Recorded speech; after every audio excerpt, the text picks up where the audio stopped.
brought to you by Sensodyne K।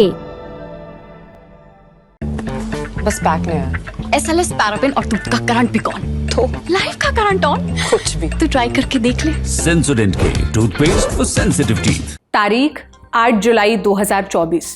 रूस की राजधानी मॉस्को में दोपहर बीत रही थी। सूरज लुका छिपी के खेल में व्यस्त था। तभी आसमान में पंछी जैसी कोई सफेद चीज दिखी। जैसे जैसे वो चीज करीब आती गई, उसका आकार बढ़ता चला गया। कुछ मिनटों के बाद एक विशालकाय इमारत वानुकोवा एयरपोर्ट के रनवे पर आकर खड़ी हुई। उसके ऊपर काले अक्षरों में भारत लिखा था। भारत सरकार का राजकीय विमान एयर इंडिया 1 था। प्लेन के दरवाजे खुलते ही गार्ड ऑफ ऑनर और सलामियों का दौर शुरू हो गया। इसी माहौल के बीच प्रधानमंत्री नरेंद्र मोदी ने रूस की धरती पर कदम रखा, पूरे 5 बरस बाद। इस बीच वोल्गा नदी में काफी पानी बह चुका है। रूस यूक्रेन के बीच जंग तीसरे साल में पहुंच चुकी है। रूस की चीन से नजदीकी बढ़ गई है और कुछ समय पहले ही पीएम मोदी का तीसरा और रूस के राष्ट्रपति व्लादिमीर पुतिन का 5वां कार्यकाल शुरू हुआ है। ये दौरा इसलिए भी अभूतपूर्व है क्योंकि पीएम मोदी पहली बार अपने कार्यकाल के पहले द्विपक्षीय दौरे पर रूस गए हैं। आमतौर पर वो पड़ोसी देश जाते थे। 2014 में वो भूटान गए थे। 2019 में शपथ लेने के बाद मालदीव और श्रीलंका का दौरा किया था। 2024 में उन्होंने रूस को चुना, वो भी ऐसे समय जब रूस को पश्चिमी देशों ने अलग थलग कर रखा है। उसके सहयोगी देशों पर भी प्रतिबंधों की मार पड़ी है। इस जोखिम के बावजूद भारत ने रूस से तेल का व्यापार जारी रखा और अब प्रधानमंत्री मोदी सदैह पुतिन से मुलाकात करने पहुंच चुके हैं। तो आज के शो में हम जानेंगे पीएम मोदी का रूस दौरा कितना खास है, इस दौरे पर पश्चिमी देशों की नजर क्यों है और भारत रूस संबंधों का इतिहास क्या है। नमस्ते, मेरा नाम सोनल है और आप देखना शुरू कर चुके हैं ललन टॉप का अंतर्राष्ट्रीय प्रसंगों से जुड़ा रोजाना का कार्यक्रम दुनियादारी, जहां आज बात पीएम मोदी के रूस दौरे की। सबसे पहले बेसिक क्लियर कर लेते हैं। सोवियत यूनियन के समय से ही दोनों देशों के बीच संबंधों की शुरुआत हुई थी, जो अब तक चली आ रही है। दोनों देश ब्रिक्स और एससीओ जैसे संगठनों के मेंबर हैं। पुतिन रूस की सत्ता में साल 2000 से बने हुए हैं। उन्होंने मई 2024 में 5वीं बार राष्ट्रपति पद की शपथ ली और जैसा कि हमने अभी बताया, प्रधानमंत्री नरेंद्र मोदी का तीसरा कार्यकाल शुरू हुआ है। दोनों नेता 3 साल बाद मिल रहे हैं। इससे पहले पुतिन दिसंबर 2021 में द्विपक्षीय दौरे पर भारत आए थे, दोनों देशों के बीच होने वाले एनुअल समिट के लिए। दरअसल भारत और रूस पिछले 24 साल से सालाना एक द्विपक्षीय वार्ता करता है। इसकी शुरुआत सन 2000 में हुई थी, अक्टूबर के महीने में। उस समय पुतिन भारत आए थे। तब से लेकर हर साल दोनों देशों के नेता एक दूसरे से मिलते हैं। यूक्रेन युद्ध के बाद से ये एनुअल समिट नहीं हो पाई थी। अब पीएम मोदी ने रूस का दौरा करके ये रवायत फिर से शुरू कर दी है। ये दोनों देशों के बीच होने वाली 22वीं समिट है, इसलिए जानकार पीएम मोदी के इस दौरे को बहुत खास बता रहे हैं। अब पॉइंट दर पॉइंट समझते हैं कि इस दौरे की अहमियत क्या है। पॉइंट नंबर 1, पीएम मोदी पहली बार अपने कार्यकाल के पहले द्विपक्षीय दौरे पर रूस गए हैं। आमतौर पर इसके लिए वो पड़ोसी देश को चुनते थे। जैसा हमने बताया, 2024 में वो भूटान गए थे। 2019 में शपथ लेने के बाद मालदीव और श्रीलंका का दौरा किया था। इस बार रूस जाना इस दौरे को खास बनाता है। पॉइंट नंबर 2, यूक्रेन युद्ध की वजह से पुतिन पर आईसीसी की गिरफ्तारी की तलवार लटक रही है। इस वजह से वो विदेशी दौरों पर कम ही जा रहे हैं। यूक्रेन युद्ध शुरू होने के बाद पहली बार पीएम मोदी रूस जा रहे हैं। इससे पहले वो 5 साल पहले दिसंबर 2019 में रूस गए थे। पॉइंट नंबर 3, ये यात्रा ऐसे समय में हो रही है जब चीन और रूस पहले की तुलना में ज्यादा करीब आए हैं। पिछले हफ्ते ही कजाकिस्तान में एससीओ समिट हुई थी। इसमें पुतिन और चीनी राष्ट्रपति शी जिनपिंग की मुलाकात हुई थी। पीएम मोदी ने इसमें शिरकत नहीं की थी। चीन पर रूस को हथियार सप्लाई करने के आरोप भी लगे हैं। ऐसे में इस यात्रा को चीनी काउंटर के रूप में भी देखा जा रहा है। और पॉइंट नंबर 4, इस दौरे की टाइमिंग पर भी खूब चर्चा हो रही है। 9 जुलाई को जब पीएम मोदी रूस में रहेंगे, तब अमेरिका में नेटो देशों की एनुअल समिट होगी। अभी अभी नेटो ने अपना नया चीफ भी चुना है। नीदरलैंड के प्रधानमंत्री मार्क रूटा नेटो के नए चीफ बनेंगे। वो पुतिन के कट्टर विरोधी हैं। अभी अभी हंगरी के प्रधानमंत्री विक्टर ओरबान रूस होकर गए हैं। इस पर नेटो ने नाराजगी जताई थी। हंगरी नेटो और यूरोपियन यूनियन का सदस्य है, इसलिए ऐसे समय में पीएम मोदी का दौरा वेस्ट की आंख में और खटक सकता है। अब समझते हैं कि इस दौरे का आखिर एजेंडा क्या होगा। नंबर 1, व्यापार युद्ध के बाद दोनों देशों के बीच व्यापार में उछाल आया है। इसकी सबसे बड़ी वजह तेल की खरीदी है। यूक्रेन युद्ध के बाद पश्चिमी देशों ने रूस पर प्रतिबंध लगा दिए। इससे उसके तेल का मार्केट खत्म हो गया। ऐसे में रूस ने भारत को सस्ते दामों में तेल बेचने की पेशकश की। भारत ने हामी भर दी। वेस्ट ने इसकी खूब आलोचना की। तब नवंबर 2022 में भारत के विदेश मंत्री एस जयशंकर ने कहा था, हम भारत का हित देखेंगे और रूस से तेल खरीदना जारी रखेंगे। इस कच्चे तेल की खरीद ने दोनों देशों के बीच व्यापार को टारगेट से ऊपर पहुंचा दिया। 2025 तक टारगेट रखा गया था कि दोनों देश मिलकर 2.5 लाख करोड़ रुपए का व्यापार करेंगे, लेकिन 2023-24 में यह आंकड़ा पार हो गया। इस साल दोनों देशों के बीच व्यापार लगभग 5.5 लाख करोड़ रुपए पहुंच गया। इसमें ज्यादातर आयात भारत ने ही किया, लेकिन भारत ने सस्ते दामों में तेल लेकर इसको काफी हद तक संतुलित करने की कोशिश की। दोनों देशों के बीच हुए व्यापार में तेल, पेट्रोलियम, उर्वरक, खनिज संसाधन, कीमती पत्थर, धातुएं और वनस्पति तेल शामिल थे। इस दौरे में व्यापार के नए टारगेट सेट किए जाएंगे और दोनों देशों के बीच व्यापार को आसान बनाने की भी चर्चा होगी। पॉइंट नंबर 2, रक्षा समझौता। भारत अपने हथियारों के लिए लंबे समय तक रूस पर निर्भर रहा है। इन दिनों भारत लेकिन पश्चिम से भी हथियार खरीद रहा है, लेकिन रूस से हथियारों का आयात बंद नहीं हुआ है। इतना जरूर है कि यूक्रेन वॉर के चलते रूसी हथियारों की सप्लाई में कमी आई है। S-400 एयर डिफेंस सिस्टम भी इससे प्रभावित हुआ है। अक्टूबर 2018 में भारत ने इसकी 5 यूनिट के ऑर्डर रूस को दिए थे। अब तक केवल 3 यूनिट भारत आई है। 2 यूनिट की डिलीवरी लटकी हुई है। जानकार कहते हैं कि मीटिंग में S-400 की डिलीवरी की बात हो सकती है। पॉइंट नंबर 3, द्विपक्षीय संबंध। जैसा हमने पहले बताया, रूस और भारत के संबंध सोवियत यूनियन के दौर से ही प्रगाढ़ है। दोनों देशों के बीच अच्छे संबंधों का सिलसिला अब भी जारी है। भारत ने यूक्रेन वॉर का खुलकर विरोध नहीं किया। हालांकि उन्होंने पुतिन से कहा था कि यह दौर युद्ध का नहीं है। इस लाइन को बाली में हुई G20 समिट के डिक्लेरेशन में लिया गया। रूस ने इस पर कोई आपत्ति नहीं जताई। युद्ध के बाद दोनों देशों के बीच व्यापार फला फूला है। भारत ने रूस के खिलाफ UN में आए ज्यादातर प्रस्तावों का समर्थन नहीं किया, या तो उसके खिलाफ वोट किया या वोटिंग में वो अनुपस्थित रहा। पिछले महीने स्विट्जरलैंड में यूक्रेन पीस समिट आयोजित की गई थी। मकसद था यूक्रेन युद्ध रोकना। इसके डिक्लेरेशन में भारत साइन करने से मना कर चुका था। भारत ने कहा था कि हम दोनों देशों की सहमति से इस विवाद का अंत चाहते हैं। उस समिट में रूस नहीं आया था। रूस ने भी अंतर्राष्ट्रीय मंचों में भारत का समर्थन किया है। जानकार कहते हैं कि दोनों देशों के बीच द्विपक्षीय संबंधों को और मजबूत बनाने पर चर्चा की जाएगी। और पॉइंट नंबर 4, भारतीयों की मौत। जून 2024 में 4 भारतीयों की यूक्रेन वॉर में मौत हो गई थी। ये लोग रूस की सेना की तरफ से जंग में शामिल थे। मीडिया रिपोर्ट्स के मुताबिक इन लोगों को नौकरी का झांसा देकर रूस बुलाया गया था। बाद में उन्हें सेना में शामिल कर लिया गया। पिछले साल भी ऐसे ही कुछ केसेस आए थे। जून में ही भारत सरकार ने इस पर बयान दिया था। जानकार कहते हैं कि PM मोदी अपने दौरे में इस पर भी चर्चा करेंगे। अब क्या क्या होने वाला है इस यात्रा में? ये दौरा 26 घंटों का होने वाला है। इसमें दोनों नेता ज़्यादातर एक साथ रहेंगे। PM मोदी का जहाज वानुकोवो हवाई अड्डे पर उतर चुका है। आधिकारिक स्वागत के बाद भारतीय समुदाय के लोगों ने प्रधानमंत्री की अगवानी की। रात को पुतिन और PM मोदी साथ में रात्रि भोज करेंगे और 9 जुलाई को PM मोदी का भारतीय समुदाय के बीच संबोधन होगा। इसमें करीब 500 लोग शामिल होंगे। 9 जुलाई को ही दोनों नेताओं के बीच मीटिंग भी होगी। रूसी मीडिया इस दौरे पर आखिर क्या लिख रहा है, आइए ये समझते हैं। रूसी अखबार लिख रहा है कि इस यात्रा ने पश्चिम के उन कोशिशों पर पानी फेर दिया जिसमें वो रूस को अलग थलग करना चाहते थे।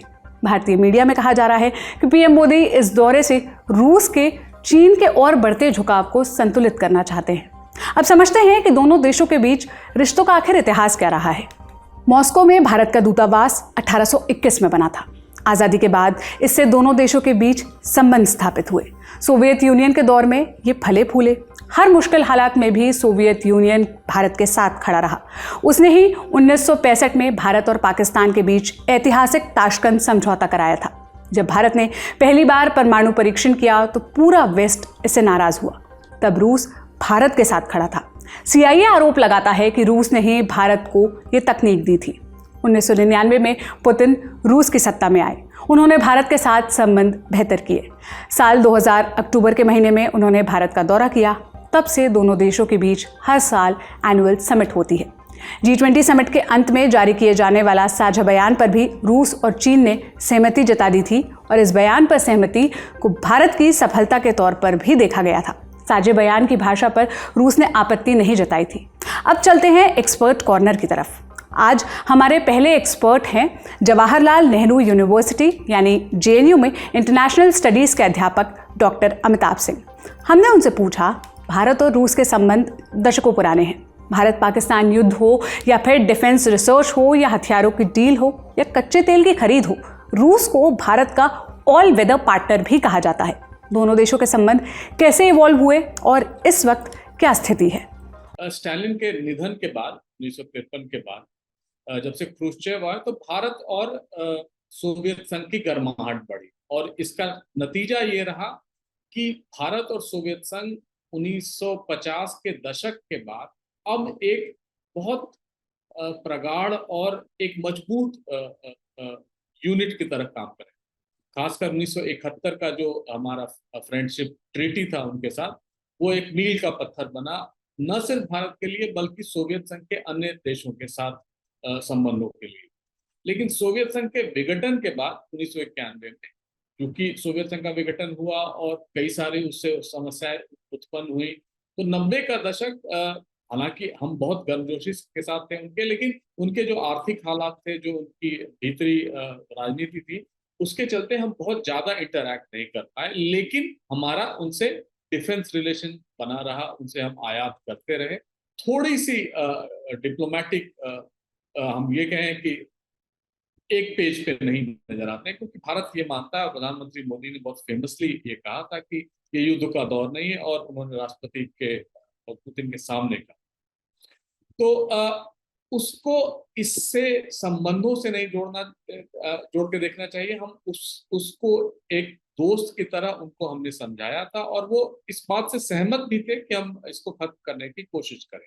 आज की हमारी दूसरी एक्सपर्ट हैं Manohar Parrikar institute for defence studies and analysis में associate fellow doctor Swasti Rao. हमने उनसे पूछा, यूक्रेन जंग के बाद से पश्चिमी देश रूस को अलग थलग करने की कोशिश में जुटे हैं, उन्हें इसमें कामयाबी भी मिली। रूस पर कई तरह के प्रतिबंध लगे। पुतिन के खिलाफ ICC का अरेस्ट वारंट निकला, जिसके चलते पुतिन के विदेश दौरों की संख्या घटी है। मगर जब उनका 5वां कार्यकाल शुरू हुआ और वो 6 देशों का दौरा कर चुके हैं, अब प्रधानमंत्री मोदी 5 बरस बाद रूस जा रहे हैं। भारत उन चुनिंदा देशों में से है जिसने वेस्ट और ईस्ट दोनों के साथ संतुलन बनाकर रखा है। तो क्या PM मोदी के दौरे से रूस को फायदा हो सकता है?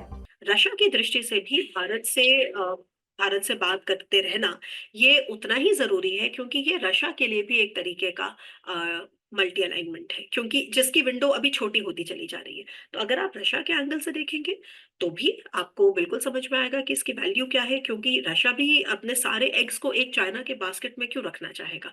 ऐसी सिचुएशन में तो रशिया भी चाइना का एक सेकंड फिडल, एक जूनियर पार्टनर की स्थिति में जाता है।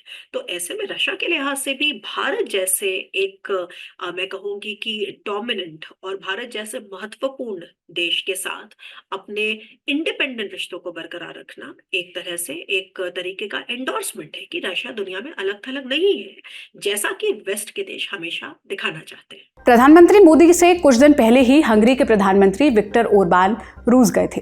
हंगरी नेटो और यूरोपियन यूनियन का सदस्य है। दोनों संगठन एक साथ रूस को घेरने की कोशिश कर रहे हैं। क्या ओरबान या PM मोदी के रूस दौरे से पश्चिमी देशों का शिकंजा घट रहा है? जो वॉर 5 दिन में खत्म होने वाली थी, वो आज की डेट में ये चर्चा होती है कि 5 साल तक भी चल सकती है। तो ये जो 5 दिन से 5 साल का सफर है, इसमें अल्टीमेटली तो रशियन मिलिट्री इंडस्ट्रियल कॉम्प्लेक्स ही ब्लीड हो रहा है ना। तो यही तो कारण है कि अगर पिछले 5 साल में जो रशिया दुनिया में 31 देशों को वेपन्स एक्सपोर्ट करता था, वो आज के डेट में 9 देशों को ही केवल वेपन्स एक्सपोर्ट कर रहा है। और उसमें से भी जो मेजर कंट्रीज है, वो कंट्रीज है चाइना, वो कंट्रीज है ईरान वगैरह। हाँ, तो कहीं ना कहीं ये लॉस तो झेलना ही पड़ रहा है। तो ऐसा कहना कि अलग थलग नहीं पड़ रहा है, अलग थलग तो पड़ रहा है। नॉर्थ कोरिया में रशिया का जाना, नॉर्थ कोरिया से एमिनेशन, जो millions of ammunition stockpiles North Korea की लेना, ये दिखाता है कि रशिया को जरूरत है। रशिया की जो मिलिट्री इंडस्ट्रियल कॉम्प्लेक्स है, वो उस तेजी से नहीं उसको मैन्युफैक्चर कर पा रही है, डिस्पाइट द फैक्ट कि वो इतना बड़ा मिलिट्री सुपर पावर है। तो एक long standing war of attrition का नुकसान तो झेलना पड़ रहा है। लेकिन देखिए, हंगरी के जो राष्ट्रपति हैं वो रूस जा रहे हैं, तो उनका जो कैलकुलस है, उनका स्ट्रेटेजिक कैलकुलस कुछ और है। देखिए, हंगरी का जो मेन प्रॉब्लम ईयू के साथ है वो इस बात पर है कि जब से फिडेस की सरकार बनी है, विक्टर ऑर्बन की सरकार बनी है 2010 के बाद से, तब से उनमें और ब्रसल्स में लगातार एक टसल चलता रहता है रूल ऑफ लॉ रिफॉर्म्स को लेकर। क्योंकि जब विक्टर ऑर्बन नए नए बने थे राष्ट्रपति, उसके बाद उन्होंने वहां के कॉन्स्टिट्यूशन में अमेंडमेंट्स कर दिए थे, और उस कॉन्स्टिट्यूशन अमेंडमेंट्स में कुछ ऐसे अमेंडमेंट्स थे जो बेसिकली जुडिशरी के राइट्स और जो मीडिया के राइट्स, इस तरह की बहुत सारी चीजों में उन्होंने चेंजेस किए थे। तो ब्रसल्स की तरफ से जो ये फ्रिक्शन है ये तब से चल रहा है, और ये बात बहुत ज्यादा बढ़ तब गई जब बाकायदा यूरोपियन यूनियन ने इसके खिलाफ एक मतलब एक जिसको कहते हैं इंक्वायरी लॉन्च कर दी। और तब से जो उसके बाद कोविड आ गया, और कोविड में हर यूरोपियन मेंबर कंट्री को कुछ कुछ पैसे देने थे, मुहैया कराने थे। उसमें से हंगरी का जो शेयर है तकरीबन $30 बिलियन का, वो अभी भी यूरोपियन यूनियन ने रोक रखा है। तो जो विक्टर ऑर्बन का गुस्सा है, देखिए यूरोप में बहुत सारा फार राइट है, केवल विक्टर ऑर्बन ही नहीं है, लेकिन मारीन ले पेन हो, चाहे जॉर्जिया मेलोनी हो, अगर आप इनका रुख देखते हैं तो ये बहुत एंटी रशिया बन गया है। ये बहुत मतलब प्रो यूक्रेन बन गया है एक तरह से। पीएम मोदी के रूस दौरे में किन किन विषयों पर बात बन सकती है, भारत क्या उम्मीद कर सकता है? देखिए, एक तो ये है कि जो कि रेसिप्रोकल जो हमने लॉजिस्टिक्स अग्रीमेंट बहुत दिनों से हमारे दोनों देशों के बीच में होने वाला है, वो अभी तक फाइनल नहीं हुआ है, और रशिया की तरफ से उसका ड्राफ्ट अब हमारे पास आया है। तो अब भारत को उस ड्राफ्ट के ऊपर चर्चा करनी है, और अल्टीमेटली उस हमको रेसिप्रोकल जो एक्सचेंज एग्रीमेंट है उसको हमें फाइनलाइज करना है रशिया के साथ। क्योंकि बहुत सारे ऐसे लॉजिस्टिक्स एक्सचेंज एग्रीमेंट्स हमारे और देशों के साथ हैं, रशिया के साथ अभी तक नहीं है, और ये एक्सेस देगा इंडिया को आर्कटिक रीजन में। और ये एक ऐसा मेरे ख्याल से कि इट्स हाई टाइम कि दोनों लीडर्स इसके जो निटी-ग्रिटीज हैं उसको मतलब उसको रिजॉल्व करें और जल्दी से जल्दी इसको साइन किया जा सके। ये तो पहली चीज है। दूसरा इश्यूज की तरह से मैं कहूंगी कि डेफिनेटली पहला तो ट्रेड डेफिसिट का इशू है, जो बहुत बड़ा इशू है। क्योंकि देखिए, मोदी 3.0 की भी प्रायोरिटी क्या है? मोदी 3.0 की प्रायोरिटी है इकोनॉमिक प्रोग्रेस और नेशनल सिक्योरिटी। ठीक है, तो हमारा ट्रेड बढ़ रहा है, लेकिन हमको इन्वेस्टमेंट भी बढ़ाना है, हमको उस ट्रेड डेफिसिट को भी कम करना है। तो आज की डेट में $100 बिलियन ट्रेड डेफिसिट चाइना के साथ है, और $61 बिलियन ट्रेड डेफिसिट रशिया के साथ है। तो ये बात जो है ये इसको रिजॉल्व करना बड़ा जरूरी है, स्पेशली कीपिंग इन माइंड कि दोनों देशों के संबंध इतने अच्छे हैं। तो ट्रेड डेफिसिट का मामला सबसे बड़ा मेरे ख्याल से $61 बिलियन ट्रेड डेफिसिट को कम करना जितनी जल्दी हो सके, और उसके थ्रू ऐसे एनेबलिंग फ्रेमवर्क्स को पुट इन प्लेस करना, जैसे कि गवर्नमेंट सिक्योरिटीज में रशिया का इन्वेस्टमेंट, जैसे कि बहुत सारी ऐसी चीजें हैं जिसमें रशिया को आइडेंटिफाई करके जिसमें रशिया इन्वेस्ट कर सकता है। तो ये दूसरा रूपी रूबल मैकेनिज्म जो है उसको और सुचारू ढंग से चलाना, क्योंकि ये चल रहा है नहीं चल रहा है, पर ये बात भी सच है कि बहुत सारे रुपए जो है वो स्टक है। तो उनका क्या करना है, और ऐसे हमें एनेबलिंग फ्रेमवर्क्स बना के रखने हैं जिससे आगे ये प्रॉब्लम ना आए, क्योंकि हम एनर्जी ऑयल वगैरह खरीदते रहेंगे रशिया से। तो ये प्रॉब्लम हमें रिजॉल्व करना जरूरी है। तो ट्रेड डेफिसिट, रूपी रूबल जो मैकेनिज्म है उसको सुचारू रूप से चलाना। तीसरा, देखिए S-400 की डिलीवरीज में ऑलरेडी आपको बता चुकी हूँ कि उसके पीछे लॉजिक क्या है। आज की डेट में हमें पता है कि रशिया कह रहा है कि हम 2026 के थर्ड क्वार्टर तक आपको डिलीवर करेंगे। तो ये एक अनसर्टन हमको वो लगता है, इस पे अनसर्टेनिटी जल्दी से जल्दी खत्म करना जरूरी है। तो ये हो गया एक और मुद्दा। उसके बाद एक मुद्दा है जो INSTC, जो हमारा एक इंटरनेशनल नॉर्थ साउथ जो ट्रेड कॉरिडोर है, उसमें पाकिस्तान का ज्वाइन करना। ये भी एक ऐसा डेवलपमेंट है जो अभी हाल में सामने आया है, और उसमें ये भी सामने आया है कि रशिया के इन्विटेशन पे पाकिस्तान ने ज्वाइन किया है। पाकिस्तान एनवॉय ने यही बात उजागर करी है, और उन्होंने ये भी कहा है कि हमने INSTC को ज्वाइन करने की प्रक्रिया शुरू कर दी है। अब ऐसे में भारत के लिए बड़ा जरूरी हो जाता है डिस्कस करना कि क्या सिनारियोस निकल कर आते हैं इस पर्टिकुलर डेवलपमेंट के। ये भारत के इकोनॉमिक जो हित है उनको कहाँ तक अफेक्ट करता है, नहीं करता है। हमें एक बहुत क्लियर कम्युनिकेशन इस बात पर चाहिए, क्योंकि INSTC हमारे लिए इसलिए भी अट्रैक्टिव था क्योंकि INSTC में ना चाइना था ना पाकिस्तान था। तो अब अगर पाकिस्तान इसको ज्वाइन कर रहा है तो फिर कब करेगा, और करेगा तो क्या सिनारियोस उभर कर आते, इस पर हमको एक चर्चा चाहिए। आज के हमारे तीसरे एक्सपर्ट हैं जवाहरलाल नेहरू यूनिवर्सिटी में रशियन स्टडीज के अध्यापक राजन कुमार। हमने उनसे पूछा, प्रधानमंत्री मोदी अपने तीसरे कार्यकाल की पहली बायलेटरल विजिट पर रूस गए हैं। पिछले 2 कार्यकाल की शुरुआत में वो पड़ोसी देश गए थे। इस बार उन्होंने रूस को क्यों चुना, क्या रूस चीन की बढ़ती नजदीकी एक वजह हो सकती है? पहली बार प्रधानमंत्री रूस जा रहे हैं। 2019 में आप जानते हैं कि व्लादिवोस्तोक जो ईस्ट साइबेरियन जो व्लादिवोस्तोक में एक फोरम होता है रूस का, उसमें गए थे। तो उस दृष्टिकोण से यह महत्वपूर्ण हो जाता है। और दो कारण हैं जिस कारण से यह जो विजिट है बहुत ही महत्वपूर्ण हो जाता है। एक तो कि कुछ दिन पहले शंघाई कोऑपरेशन ऑर्गेनाइजेशन की मीटिंग हुई थी उस अस्ताना में, कजाकिस्तान में। उसमें प्राइम मिनिस्टर को जाना था लेकिन वो नहीं गए थे। चीन और रूस के संबंध काफी मजबूत होते जा रहे थे। शी जिनपिंग की यात्रा मॉस्को हो रही है। पुतिन कई बार युद्ध के बाद भी चीन में जा चुके हैं, जबकि पुतिन जो हमारा G20 समिट हुआ था लास्ट ईयर, तो उसमें भी भारत नहीं आए थे। तो यह अब भारत के लिए अब एक तरह से अर्जेंसी हो गया था। भारत को रूस को एक तरह से रीअश्योर करना कि हमारे संबंध बिल्कुल बरकरार हैं। रूस के प्रति भारत की जो नीति है उसमें कोई परिवर्तन नहीं हुआ है। और इसी कारण से आपने देखा कि prime minister Shanghai Cooperation Organisation नहीं जाते हैं, जिसका मतलब है कि चीन को एक तरह से संदेश भेजना चाहते हैं कि हम चीन जो डोमिनेटेड ऑर्गेनाइजेशन है उसमें हम अपनी पॉलिसी को उस ढंग से नहीं रखेंगे, डाउनग्रेड कर सकते हैं। लेकिन रूस की अहमियत को बताने की कोशिश की है और एक तरह से जो पश्चिमी देश है उनको भी बताने की कोशिश है कि हमारा जो नेशनल इंटरेस्ट है, जो हमारा जो स्ट्रेटेजिक कैलकुलेशन है, उसमें रूस बहुत ही महत्वपूर्ण है। और रूस के साथ हम पश्चिमी देशों के दबाव में नहीं आने वाले हैं। इसी कारण से आपने देखा कि शेंगेन में भी भारत ने ज्वाइन नहीं किया। हमारे जो एक्सपोर्ट इंपोर्ट हो रहे हैं, ट्रेड, वो लगभग $66 बिलियन हो गए हैं। तो भारत के साथ वो जो अहमियत है, जो पहले रूस के साथ जो अहमियत था, उसको बताने की कोशिश हो रही है एक तरह से। इसी कारण से आप जानते हैं कि प्राइम मिनिस्टर मोदी ने पहली यात्रा जो बायलैटरल विजिट है वो मॉस्को को चुना। मोदी ऐसे समय में रूस गए हैं जब एक दिन बाद ही नेटो की 75वीं समिट शुरू हो रही है। उस बैठक में रूस यूक्रेन का मुद्दा सबसे ऊपर रहने वाला है। नेटो के सदस्य देश रूस और उसके सहयोगी देशों पर दबाव बढ़ाने की कोशिश कर सकते हैं। क्या भारत को इसका कोई नुकसान हो सकता है या भारत रूस यूक्रेन जंग में कोई सकारात्मक भूमिका निभा सकता है? इंडिया की जो नीति है अभी तक यह है कि ये तुम्हारे झगड़े हैं, यूरोप के झगड़े हैं, तुम आप इसको निपटाओ। हम पे जो दिक्कतें आएंगी, चाहे वो फूड क्राइसिस को लेके, एनर्जी को लेके, तो हमारा जो नेशनल इंटरेस्ट है उस हिसाब से हम बिहेव करेंगे। प्रधानमंत्री यह भी बोल चुके हैं कि this is the time of diplomacy not war. ये सारी बातें हैं। लेकिन जहां तक सीज फायर की बात है या जो दबाव डालने की बात है, तो मैं बता दूं कि भारत इस चीज को जानता है कि अभी अगर रूस चाहे भी, और प्रेसिडेंट पुतिन ने स्टेटमेंट भी दिया है कि वो सीज फायर चाहते हैं, लेकिन रूस चाहे भी तो अभी सीज फायर वहां पे एस्टेब्लिश नहीं हो सकता। क्यों नहीं हो सकता? क्योंकि अमेरिका की नीति है कि अभी वहां पे वो युद्ध को बरकरार रखना चाहता है। चूंकि भारत दो देशों के झगड़ों में वो इंटरफेयर नहीं करना चाहता डायरेक्टली, जब तक उसको बुलाया नहीं जाए। और चूंकि हम भारत पाकिस्तान के झगड़े, तो उसमें भी हम रशिया को नहीं बोलते हैं कि तुम आके इंटरफेयर करो। तो हम भी उस ढंग की नीति को अपनाते हैं कि आपका झगड़ा है, आप जब बुलाएंगे तो हम मीडिएट या उलझन की कोशिश जरूर करेंगे, लेकिन अदरवाइज हम ओवर एक्टिव होकर इसको मीडिएट करने की कोशिश नहीं करेंगे। हाँ, अगर युद्ध एस्केलेट हो जाता है, अगर न्यूक्लियर लेवल की बात होती है इत्यादि, तब भारत मुझे लगता है कि इंटरवीन करने की कोशिश जरूर करेगा। और पहले इस ढंग के स्टेटमेंट भारत ने दिया है कि भारत जब न्यूक्लियर टैक्टिकल न्यूक्लियर वेपन इत्यादि यूज की बात चल रही थी, तो भारत ने मैसेज कन्वे करने की कोशिश की। चीन ने भी किया इनफैक्ट रूस को कि इस ढंग की बात नहीं होनी चाहिए। तो अदरवाइज मुझे लगता है कि अभी भारत जानता है कि सीज फायर की स्थिति नहीं है, तो अभी मीडिएट करने की बात या सीज फायर की बात करना मुझे लगता है अनुचित होगा।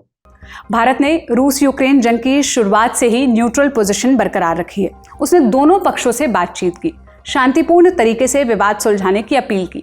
पुतिन को भी ये कहा कि ये युद्ध का दौर नहीं है। हालांकि भारत ने पश्चिमी देशों के दबाव के बावजूद रूस के साथ व्यापार जारी रखा है। इस दौरे का भारत की छवि पर क्या असर पड़ सकता है? देखिए, जो भारत ने जो रास्ता अपनाया, जिसमें कि भारत ने बोला कि हम किसी भी पक्ष के साथ नहीं हैं, ये भारत का एक लीडरशिप रोल को शो करता है। क्योंकि जो वैश्विक दक्षिण के देशों की बात करें, तो जो इम्पोर्टेंट कंट्रीज हैं उसमें मैं भारत की बात करता हूँ, चीन की बात करता हूँ, या ब्राजील, साउथ अफ्रीका, नाइजीरिया इत्यादि देशों की बात करता हूँ।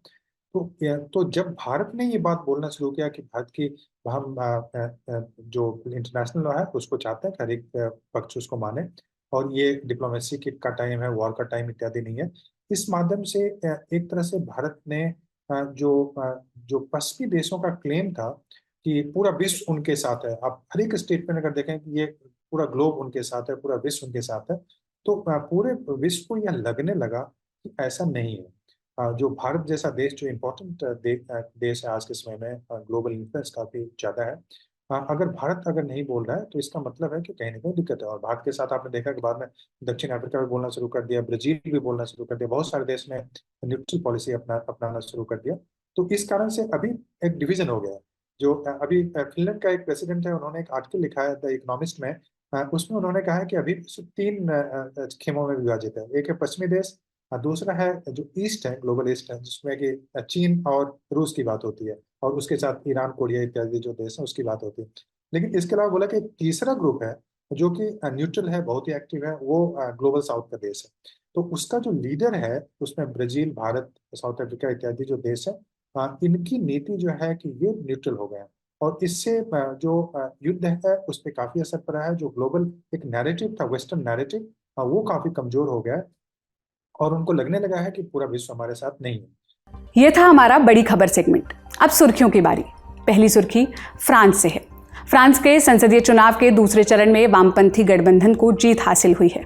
हालांकि यह गठबंधन बहुमत हासिल नहीं कर पाया, लेकिन इस गठबंधन ने इन परिणामों से सबको चौंका दिया। हालांकि वामपंथी और मध्य मार्गी के टेक्निकल गठजोड़ ने धुर दक्षिणपंथी गठबंधन को तीसरे नंबर पर ला दिया है।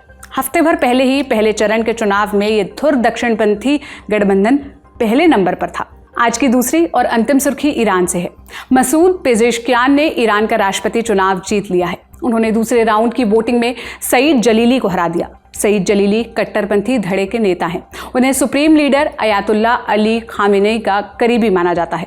मसूद पेजेश्कियान की कहानी क्या है? पेशे से ये कार्डियक सर्जन रहे हैं। 1980 के दशक में ईरान इराक युद्ध में इन्होंने हिस्सा लिया।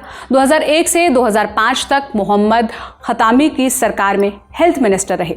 1994 में एक कार दुर्घटना में पेजेश्कियान की पत्नी और बच्चे की मौत हो गई। उन्होंने फिर भी कभी शादी नहीं की। सिंगल पेरेंट के तौर पर अपने 3 बच्चों की परवरिश की। पेजेश्कियान की जीत से ईरान में बड़े सुधारों की उम्मीद है। उन्होंने विदेश नीति में बदलाव का वादा किया है। 2015 की न्यूक्लियर डील को शुरू करने और पश्चिमी देशों के साथ रिश्ते बहाल करने की बात कही है। हालांकि डिफेंस और विदेश नीति जैसे मसलों पर सुप्रीम लीडर का फैसला अंतिम होता है, इसलिए उनकी सहमति के बिना किसी आमूलचूल परिवर्तन की संभावना नहीं दिखती। आज का दुनियादारी यहीं पर समाप्त होता है। कल फिर मुलाकात होगी, इसी उम्मीद के साथ विदा लेती हूँ। आप इस एपिसोड पर क्या कहना चाहते हैं? अपनी राय कमेंट में बताइएगा। शुक्रिया। शुभ रात्रि।